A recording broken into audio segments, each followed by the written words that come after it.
did you have any basis of in terms of an audience, or do you have anything that's, because many people, and again taking into account the answer on the post, many of the audience right now are looking at building and growing it. So did you start very small and start building it, and again at the time no digital, no nothing, how did you start building that audience at that point in time? Yeah, I mean, we had, I say, it was pre-social media, so as in pre-LinkedIn and Twitter and things like that. We're focusing on B2B, professional rather than consumer here. But there were web forums, bulletin boards, discussion forums, and there were email lists.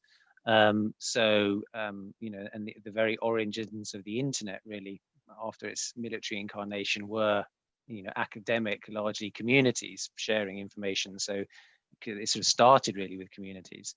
But I think the thing was that, and I still think this is quite an interesting point, is that I think some people, they like big numbers, or success equals big numbers, so it's lots of followers and lots of members, and I've got 14,612 people in my LinkedIn group. Isn't that great? And I've never really bought into that. I mean, and specifically again, talking about B2B, where usually it's about value rather than volume. It's about quality rather than quantity. In most industries, there's actually a fairly small number of very influential, more powerful people, and there is a sort of structure and a hierarchy.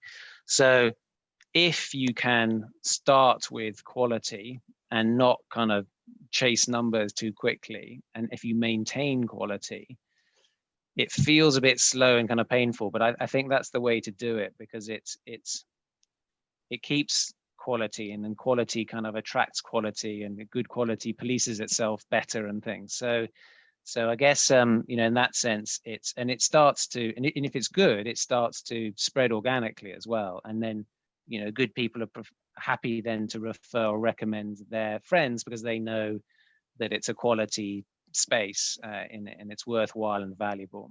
So I think that this is, people worry sometimes too much maybe about their communities or groups being too small, whereas I would worry about the quality rather than the quantity. So with e-consultancy, I mean, I was working in an agency, I had some contacts and some clients, but it started off, very small, but highly engaged. And we used to meet up actually as well, just in pubs and things. So it was not just digital, it was physical as well.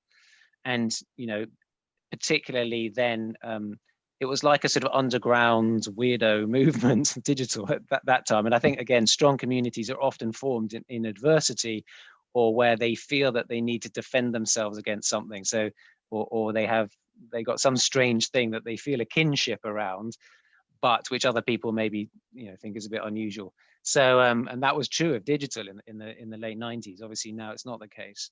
So again, often I think and obviously coronavirus at the moment, that there are opportunities to create strong emotional bonds and ties in communities at either times of adversity or sort of shared experiences, and that digital, early days of digital was definitely felt like that.